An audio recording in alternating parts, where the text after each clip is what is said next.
Welcome to Chrome Music Lab, episode 6, tutorial series, and today we're going to be talking about rhythm. So one of the things that's hard about rhythm is I kind of feel like it's, you're like a fish in a fish tank. It's all around you. It's time, okay? Rhythm is happening in time. And so it's difficult to talk about, maybe especially for me because I've been playing drums and percussion instruments the longest, and I feel like it's just really intuitive to me. So I'm going to do my best to break down the way that I understand it, from the most basic to the most complicated, and specifically how it applies to Chrome Music Lab. And also trying to demystify rhythm and kind of help bring it to life as well, because that's also a big part of rhythm. It helps to bring the music alive. Okay, so in the grid-based sequencer, we have notes going up and down, right, vertically. That changes the tone. Going left to right, that is the time that they happen in. So you can see it's all grid-based. Okay, so we're going to talk about that in a second. But first, I just want to talk about rhythm in general and the most basic part of it. Okay, the most basic part of it is the tempo. Okay, I also think of this as the pulse. Okay, it can be fast or slow, and so I'm just going to give an example of that. And so we're going to use the hi-hat sound of our dinosaur friends right here. The big dinosaur, he's got a little hi-hat there, and he is going to be hitting it.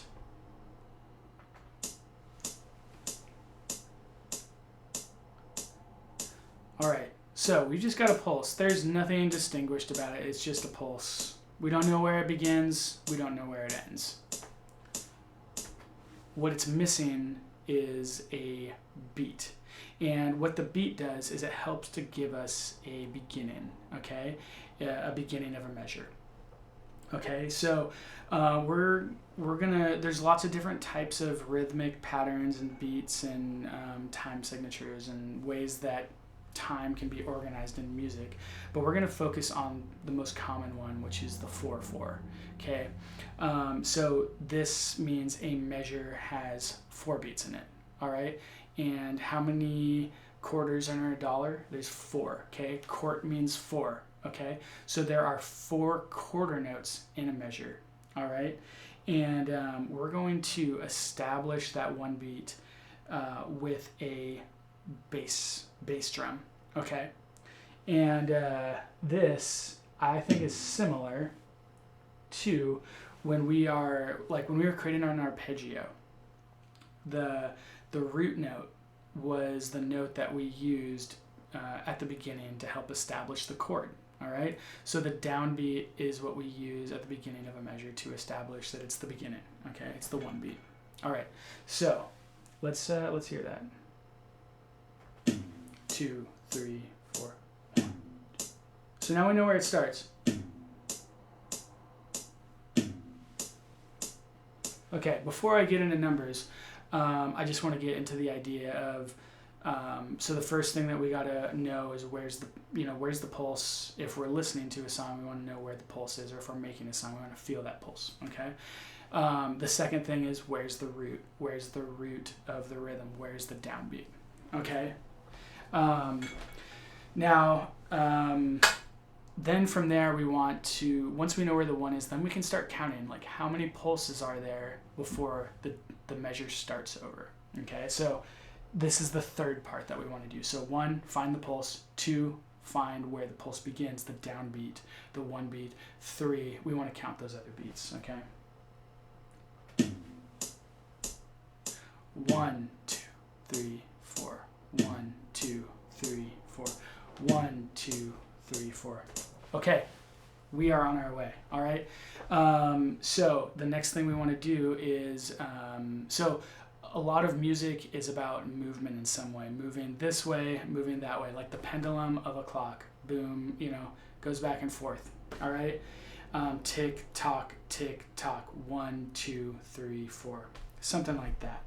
So we want to, a good rhythm has some what I think of as opening and closing. Okay, so we're going to open on the one beat and we're going to close on the third beat right here with a snare beat. So our baby dinosaur has a little snare drum there. He's going to hit it on the third beat. Okay, so 1, 2, 3, 4. 1, 2, 3, 4. 1, 2, 3, 4. 1, 2, 3, 4. So you can see those 3 steps that we went through there. First, the pulse, then establishing the one beat, and then finding a counter to that one beat. All right. So then it gives it something to alternate between. I think so. Before I talk about rhythm and movement, I want to talk about how this is kind of similar to an arpeggio. Okay, so when we were doing the arpeggio of a chord, it was like a root third, fifth third, low, high, middle, high, or something like that. This rhythm right here is kind of the same thing, and I think it's why they set it up the way that they did. You can't really see it. Let's see. Yeah, well, if you can't see it, I'll just explain it. So the bass is the lowest frequency, the hi-hat is the highest frequency, snare is in the middle, and then hi-hat again. So it's like low, high, middle, high. All right, that's something the step sequencer is good at. It helps you to see that. So I'm gonna just say those words as we play it. So 2, 3, 4. 1, 2, 3, 4. Low, high, middle, high. Low, high, middle, high. Okay. So that is really how it applies to the step sequencer. And we can, we could do something like this if we wanted, make it alternate everyone. So like, 1, 2, 3, 4, 1, 2, 3, 4. Boom, chuck, boom, chuck. Foot, hand, foot, hand. So we're stomping our foot on the 1 and 3, clapping our hands on the 2 and 4. 3, 4. 1, 2, 3, 4. Okay. So that is the alternation between 2 points really gives that feeling, and automatically people are going to start kind of tapping their foot on that. All right. So I want to move away from the computer for a minute to illustrate this idea using instruments, because while the computer is really good at like the mathematical part of music, making things perfect, it lacks something. I feel like when you're actually playing an instrument, you can put a lot more feeling, more meaning into it, At the same time, computers do have the ability to, make something feel alive. That's why like a lot of popular music that has, it's all like electronic music, people get up and dance to it. And that's because there's a lot, once you get into more advanced electronic music, there's all of these things that you can tweak to give it more lifelike. That's more advanced type of stuff. At the same time, you can have someone that plays drums, a person, and they might be playing like a computer, they might play in a way that is just not inspiring at all. Okay. So what we are after is we want to find, whether we're using a computer, whether we are using, whether we're actually playing the drums, we want to find what is that variable that gives the music life. Okay. That's the essence of rhythm. Okay. Bringing the music to life. And what I think of the essence of making that happen is the movement. All right. Rhythm and movement cannot be separated. And what I think of, it's the movement between whatever points. It's a movement between points, and it's the distance that travels and the time that it takes to travel between those 2 points that gives it rhythm. Okay, and this is what I love about using percussion instruments, because it really highlights that. So let me find one of my percussion instruments. So movement here, all right? 1, 2, 3, 4. In order for me to get this to have like a consistent thing, I can't be sometimes bringing it way back here and then sometimes bringing it here, because it's the distance that travels between the, that it travels that helps to give me consistency, okay? If I was back here, I'd have to move it twice as fast to get it here, and if I was close, I'd have to move it really slow so they would all arrive at the same time. So really the trick is keeping the speed consistent and the distance that it's traveling consistent, okay? And what's cool, check this out, this elbow here, it's like a hinge, okay? And all of our joints are like hinges, okay? And kind of goes back and forth, okay? So this is, to me, the secret of rhythm is finding that way to go back and forth, you know, between 2 points. So this is not an imaginary point. This is, you know, I'm actually hitting something. But then when I go back here, it's like, you know, an imaginary point. And I don't even think about where it is. I kind of base it off the sound because, you know, I've been doing this for a long time, and it's just kind of become intuitive at this point. But it didn't always occur to me that way. I learned this. I took an ethnomusicology class one time when I was in high school. We got to go to University of Washington and kind of see what their programs were like. And there was someone from Latin America, and they were doing like Latin music, and they were doing a shaker. And I was watching them play, and that's when I realized this idea of like, you know, a lot of people, they're just like why it's hard to keep it in rhythm, you know? It's even hard for me not to keep it in rhythm because of how I understand this now. But what's hard about a shaker is it makes sound on the way back, okay? So you can't fake it. You have to get it right. And that's when I saw what he was doing was going between these imaginary points. Okay, let's see if I can do this a little bit better here. He was going between imaginary points. So let me put the rhythm on here so you can see what I mean here.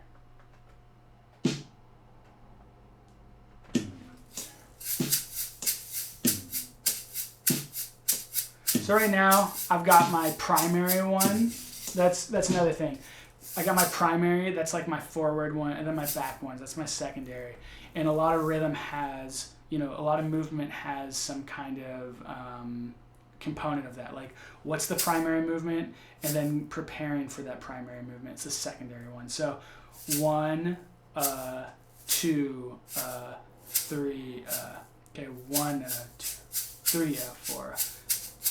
So I guess you can make this complicated. You just be like 1, 2, 3, 4, 1, 2, 3, 4, 1, 2, and that's fine. Okay, I'm just going between my primary and my secondary. Okay, now the more advanced rhythm is I'm like 1, 2, 3, 4, 1, 2, 3, 4, 1, 2. Now I'm like I got my primary beat, which is going to be 1 and 3, and then I've got like 2 and 4 my upbeat. So I'm like 1, 2, 1, 2, 3, 4. Okay, it's kind of hard to talk about, but you can see what I mean. Okay, I've got these imaginary. I've got like my primary place. I've got my secondary place, and then I got the place that I go in between. Okay, 1, 2, 3, 4, 1, 2, 3, 4, 1, 2, 3, 4. Okay, this is, you know, playing an instrument like this is very dynamic because you can, you know, it's not monotone. Like every different kind of rhythm has a different beat, and it gives you a feeling of wanting to tap your foot. Or to feel the music, to dance, you know. So with a guitar, you know, we can do a similar type of thing here. Let me move back a little bit. When people learn guitar, I always tell them, you know, you got your chord, and just learn to strum the tempo, okay? 2, 3, 4, 1, 2, 3, 4. Now I'm going 1, 2, 3, 4. It's the same thing. I'm like a pendulum on a grandfather clock. I'm going back and forth, and this, you know, I'm keeping my my elbow moved. My wrist is mostly straight. You know, some people are like moving like a sloppy noodle there. You don't want to do that. You want to be straight, but you don't want to be so straight that you're like rigid and you can't give a little bit, because then you're going to sound you're going to be hitting the strings too hard. So it's about, you got to find that Goldilocks zone in between, not too firm, not too light. All right. So when you're doing this, right now my rhythm is not very dynamic at all. Both sound the same. I want to add some more dynamic, so I'm gonna. The primary is the down, the one, and then the So 1, 2, 3, 1, 2. So when I'm doing the down, I'm like focusing on these top strings. When I'm coming back up, I'm kind of just lightly brushing the bottom ones. 1, 2, 3, 4. 1, 2, 3, 4. 1. Now, same thing I did with the shaker. I want to emphasize the 2 and the 4, and the 4, 2 and the 4. And this is going to really bring it to life even more. So like 1, 2, 3, 4, 1, 2, 3, 1, 2, 3, 4, 1, 2, 3,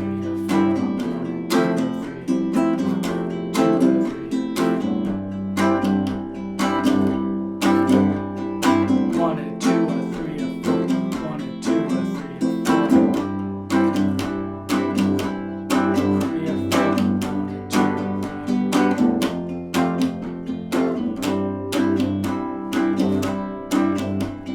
Tapping my foot on 1 and 3. So that dynamic of rhythm, you can see it's movement, it's equal, it's the time it takes to travel between these two things. Let's grab a tambourine. Tambourine is very similar to the guitar. I should have done this first actually. It's also difficult like the shaker because you're going back and forth, but it's the same idea. 1, 2, the time it takes to travel in between. 1, 2, so 1, that's my in, and then my out to prepare is my 1, 2, 3, 4. Now one of the things that's cool about the tambourine is you can do another movement where you hit it against something. All right, hard to do that with a shaker, but 1, 2, 3, 4, 1, 2. So I can bring it down. 1, 2, 3, 4. So I've got imaginary space number 1, and then I'm my back space, and then hitting it on my hand on the upbeat on the 2. So 1, 2, 3, 4.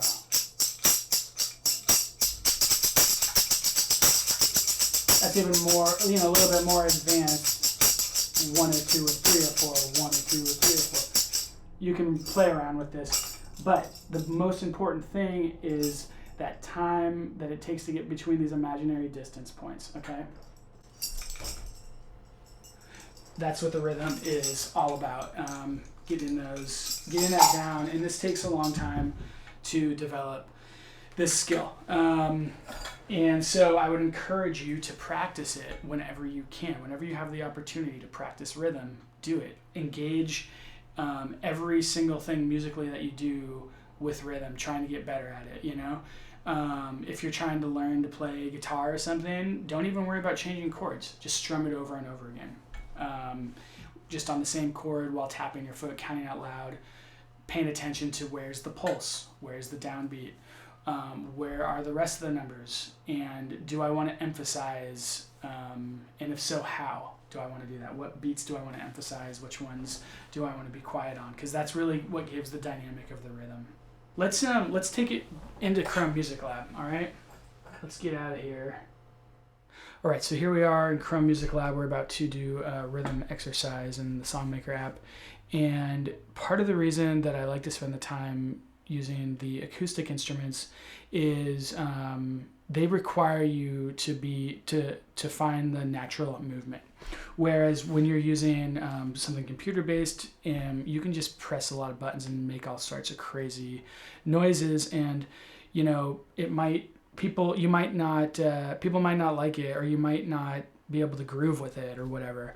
And so part of the reason I get you to think about the idea between alternating between 2 points or creating some kind of feeling of movement is because that is an easy thing to miss. If you never had an experience playing any kind of rhythmic instrument, you might not have that insight. So that's why I'm sharing it with you, and how learning about acoustic instruments can help you with the making computer-based music, but also making computer-based music can, if you never had an acoustic instrument, it can kind of create some interest. So you might want to learn one of those, and because everything you learn really adds to what you bring to the table as a creator, all experiences. So what I want to do is I'm going to make an arpeggio, and I'm going to, we're just going to be using the notes of the arpeggio kind of as the pulse, all right?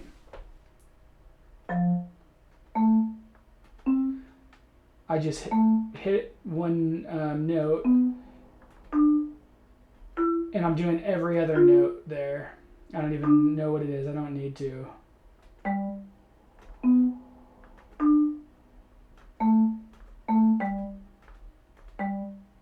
Oops.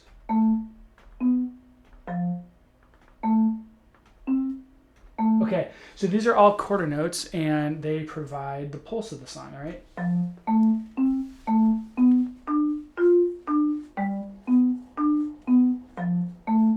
All right, that's dun, dun, 2, 4, da, da. So that's our pulse, and if we were just listening to this song, we would try to identify where the root note is. That might not be intuitive to you yet, but thankfully for this grid, we can just see it based on here. So we're going to go to the beginning of each measure, and we're going to put a bass note.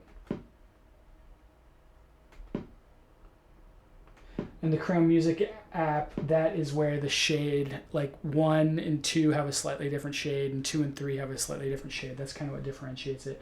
So we've got the bass note here. 1. Oh, I forgot to put it on the last one. Let's get it in there. So I'm adding it to this last one. And then on the 3 beat, we're going to alternate that. We're going to put a 3 there. Guess what? For the 4th beat, we're going to put another beat, just for fun. Why not?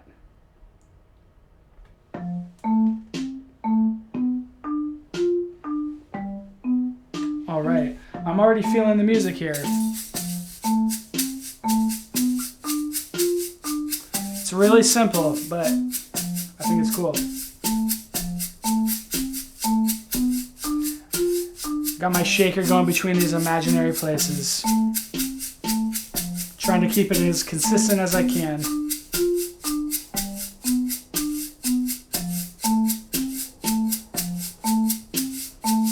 All right. All right, one last thing I want to talk about today. So far we've been focusing on just the like the rhythm, what I think of as kind of like the rhythmic foundation of the song, counting and, finding how the chords are organized, syncing everything up, all right? I think of this as the walk-in rhythm, okay? This creates the foundation for the song. Now, what we haven't talked about much, so we talked about harmony, we're talking about rhythm, but the other element of music that I consider very important is melody. Okay, so we've got a rhythm that's just like the basic rhythm. We got the rhythm of the harmony, which in this case we've been talking about arpeggios, but then we have the rhythm of the melody. All right, the rhythm of the melody kind of follows its own rules. So I say we got the walk-in rhythm. That's the kind of rhythmic foundation. The drums, the lower frequency tones, and then we have the rhythm of the melody. Usually these tones are held out longer, okay? I call this the talk-in rhythm. And it actually matches a lot of times the lyrics of whatever you're singing. There doesn't necessarily need to be words, but it can kind of follow its own rules. A lot of times it still is based off of the chords, but it doesn't necessarily need to be. So this is worthy of a whole other lesson. So we're going to save that, but just for now, what I want you to take away is that we've been talking about the walk-in rhythm. The rhythm of the melody is its own thing, and just like in the previous lessons where we talked about you have, you know, a bass arpeggio that's outlining the chords, and then you have like a higher frequency. We could talk about those two things separately, but once you put them together and make a composite of those two things, that's why they call people that write music composers. You're combining all these different ideas. Once you combine them, it becomes harder to talk about because it kind of takes on a life of its own. All right, so that's what happens when we combine all of this stuff, and then we put the melody on top. The melody is kind of like the cherry on top. That's what I think. So we're building up our understanding of chords, building up our understanding of rhythm, and then we're going to focus on the talking rhythm, the rhythm of the melody. So stick around, and we'll see you next time.